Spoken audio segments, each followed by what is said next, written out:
ನಮಸ್ಕಾರ ವೀಕ್ಷಕರೇ, ನಾಲತವಾಡ ಶ್ರೀ ಶರಣವೀರೇಶ್ವರ ಯೂಟ್ಯೂಬ್ ಚಾನಲ್ಗೆ ಸ್ವಾಗತ.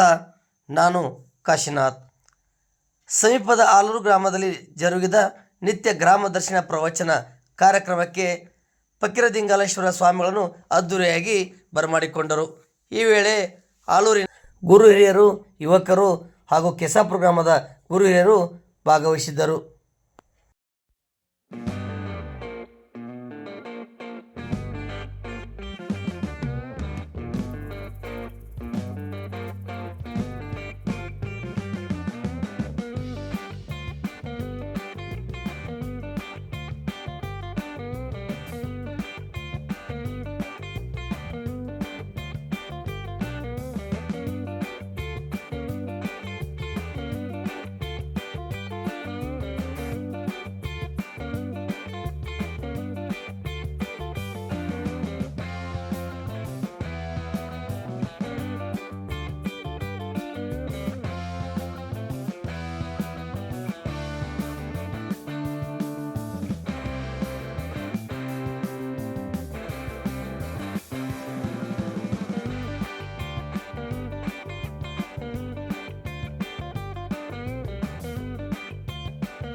ಭಜನಾ ನೀವನ್ರಿ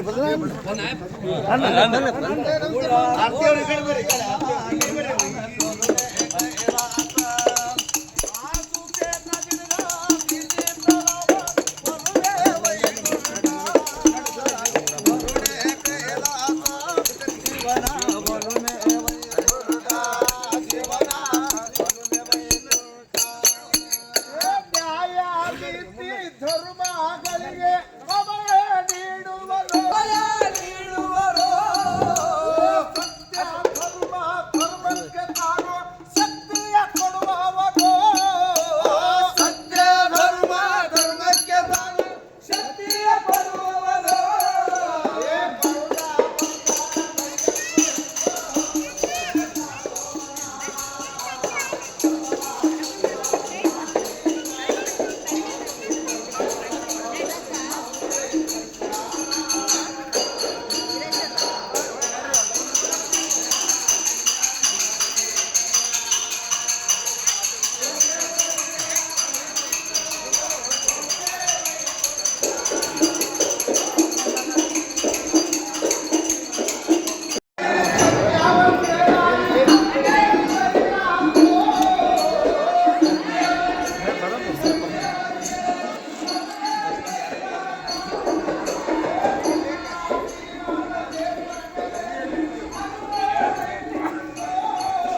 ಸ್ವಾಮಿಗಳವರ ಪಾದಗಳಿಗೆ ನಮಸ್ಕರಿಸಿ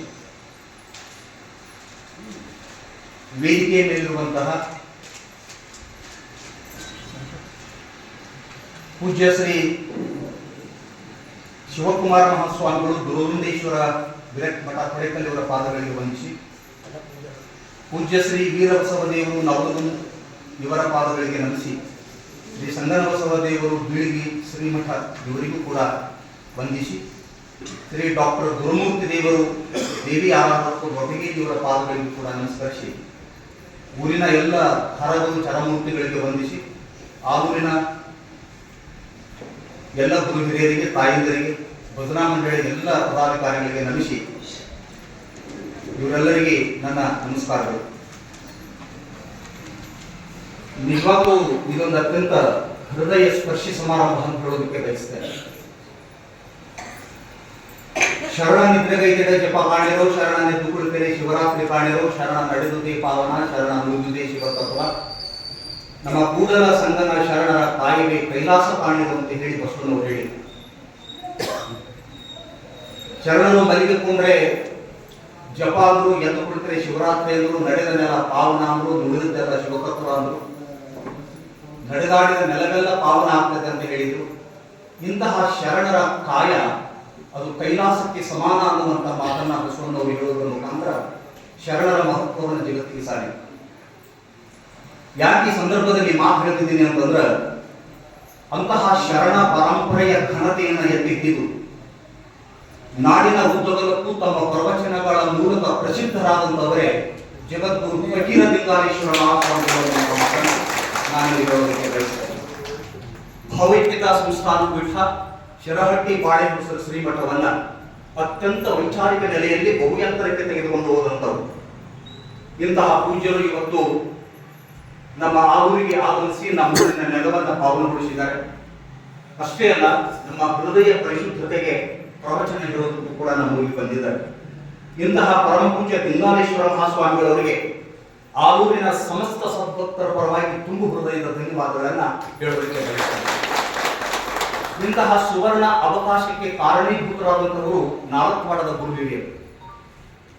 ಯಾಕೆಂದ್ರೆ ನಾಲ್ಕವಾಡದ ಸುತ್ತಮುತ್ತಲು ನೂರಾರು ಹಳ್ಳಿಗಳಿದ್ದರೂ ಕೂಡ ಪರಮ ಪೂಜ್ಯರ ಗ್ರಾಮ ಪ್ರವಚನ ದರ್ಶನ ಪಟ್ಟಿಯಲ್ಲಿ ಆಲೂರನ್ನು ಆಯ್ಕೆ ಮಾಡುವುದರ ಮುಖಾಂತರ ಆಲೂರು ಮತ್ತು ನಾಲ್ಕವಾಡದ ಮಧ್ಯದಲ್ಲಿರ್ತಕ್ಕಂಥ ಪ್ರೀತಿ ಎಷ್ಟು ದೊಡ್ಡದು ಅನ್ನೋದನ್ನು ತೋರಿಸಿದ್ದಾರೆ. ಅಂತಹ ನಾಲ್ಕವಾಡದ ಗುರು ಹಿರಿಯರು ಕೂಡ ನಾನು ಸಮಸ್ತ ಆಲೂರಿನ ಪರವಾಗಿ ತುಂಬು ಹೃದಯದ ಧನ್ಯವಾದವನ್ನು. ಈಗ ನಮ್ಮೂರಿಗೆ ಆಗಮಿಸಿರ್ತಕ್ಕಂಥ ಮಹಾಸ್ವಾಮಿಗಳು ಸಾಮಾನ್ಯರ ಅಸಾಮಾನ್ಯವಾದ ವ್ಯಕ್ತಿತ್ವದೊಂದಿಗೆ ಇಡೀ ನಾಡಿನುದ್ದಗಲಕ್ಕೂ ತಮ್ಮ ಹೆಜ್ಜೆಗುರುತುಗಳನ್ನು ಮೂಡಿಸಿದಂಥವು.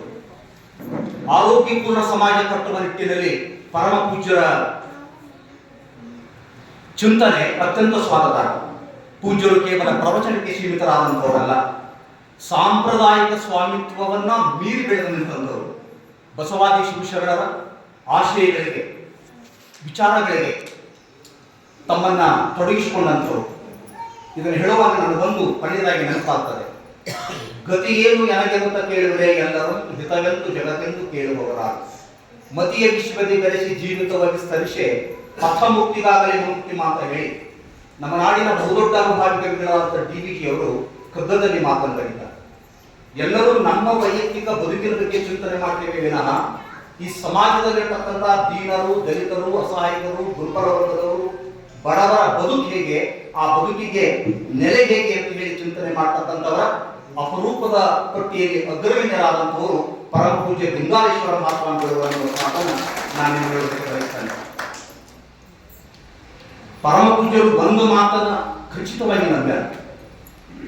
ಮರದ ಬಾಯಿ ಬೇರೆಂದು ತಳಕ್ಕೆ ನೀರನೆರೆದರೆ ಅದು ಮೇಲೆ ಪಲ್ಲವಿಸಿತು ನೋಡ, ಲಿಂಗದ ಬಾಯಿ ಜಂಗಮವೆಂದು ಪಡಿಪದಾರ್ಥವ ನೀಡಿದರೆ ಮುಂದೆ ಸಫಲಾರ್ಥವ ನೀಡನು. ಆ ಜಂಗಮವ ಹರನೆಂದು ಕಂಡು ನರನೆಂದು ಭಾವಿಸಿದರೆ ನರಕ ತಪ್ಪದು ಕೂಡಲ ಸಂಗಮ ದೇವ ಅಂತ ಹೇಳಿ ಬಸವಣ್ಣವರು ಬಹಳ ಲೋಕ ಪ್ರಸಿದ್ಧವಾದ ವಚನವನ್ನು ನಮ್ಮ ಕೈಯಲ್ಲಿ ಕೊಟ್ಟೋಗಿದ್ದಾರೆ. ಮರದ ಬಾಯಿ ಬೇರು, ಆ ಬೇರಿಗೆ ನೀರು ಹಾಕಿದ್ರೆ ಆ ಮರ ಮೇಲೆ ರಸಭರಿತ ಹಣ್ಣುಗಳನ್ನು ಹೇಗೆ ಗೋಚರಿಸ್ತದೆಯೋ ಹಾಗೆ ಇಲ್ಲಿ ಏನು ಈ ಸಮಾಜದಲ್ಲಿ ಇರ್ತಕ್ಕಂಥ ಜನರನ್ನ ದೇವರು ಅಂತ ತಿಳುಕೊಂಡಂತವ್ರು ಬಸವಣ್ಣರು. ಜನರನ್ನೇ ಜನಾರ್ದನ ಅಂತ ತಿಳ್ಕೊಂಡಂತವ್ರು ಬಸವಣ್ಣವರು.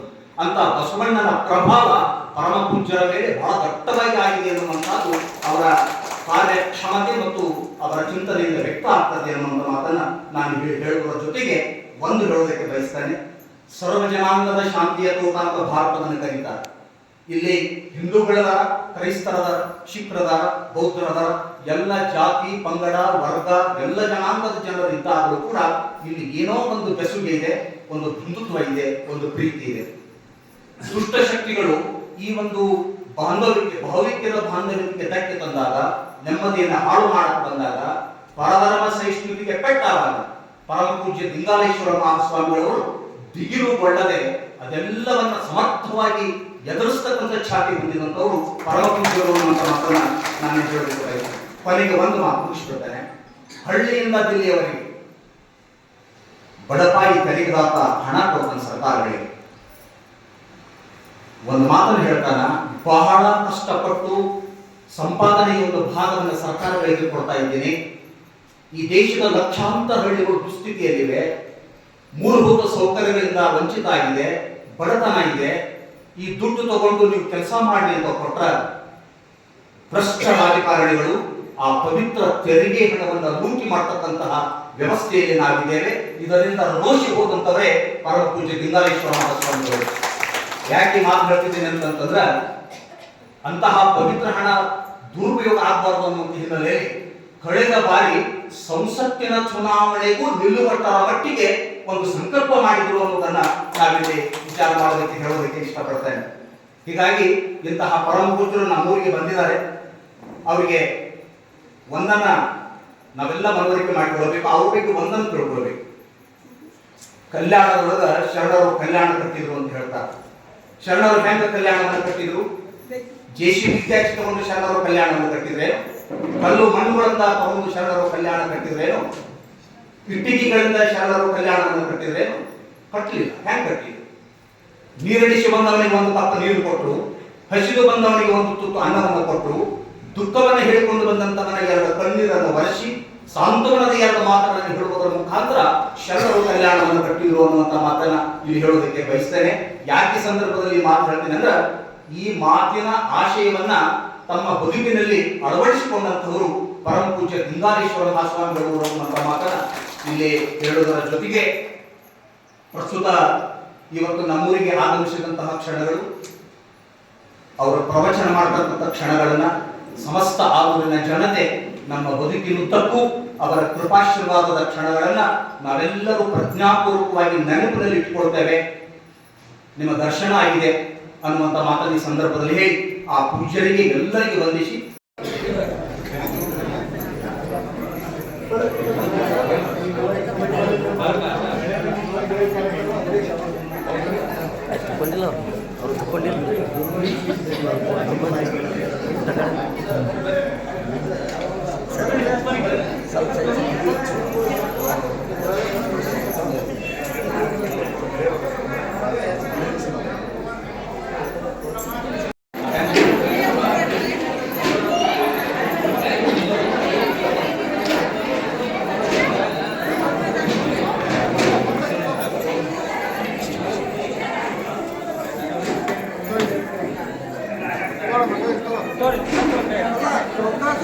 ಸರಿ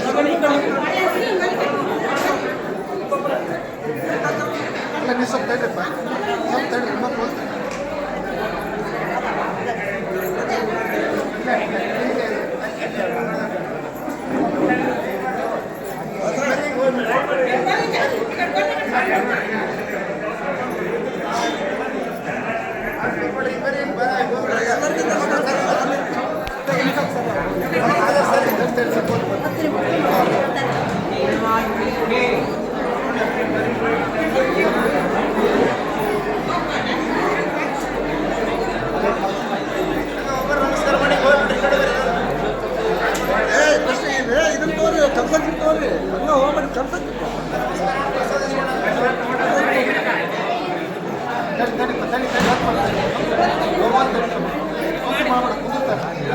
ಅಲ್ಲ ಇರೋಣ ಆರಾಮ್ ಕುಂದ್ರಿ, ಅವ್ರದೆಲ್ಲ ಮುಗಿಲಿ ಕುಂದ್ಕೊಂಡು ಊಟ ಮಾಡಿ ಯಾರೋ ಊಟ ಮಾಡೋ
ಫೋಟೋ ಹೊಡ್ಕೊರ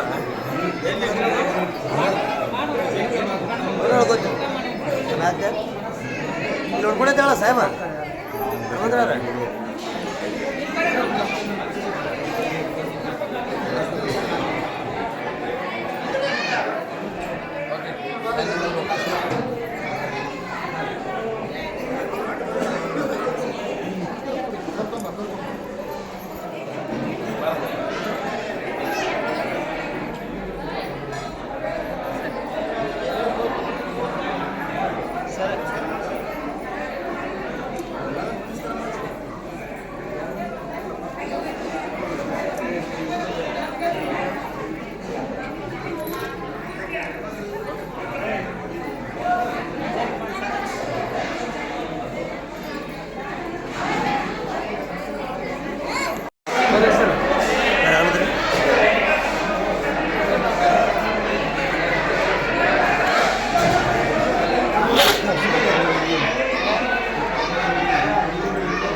ಇವತ್ತು ಅಜ್ಜಾರ ಇಂಥ ಸ್ಟ್ಯಾಂಡ್ ತೊಗೋತಾರ ಅವ್ರಿಗೆ ಅಂದ್ರೆ ಮರಿಗೆ ಇಂಥ ಒಂದು ಸ್ಟ್ಯಾಂಡ್ ತೊಗೋಬೇಕು ನಾವು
ಅಲ್ಲ ಈಗ ಬಿಟ್ಟರೆ ಮತ್ತೊಬ್ಬರು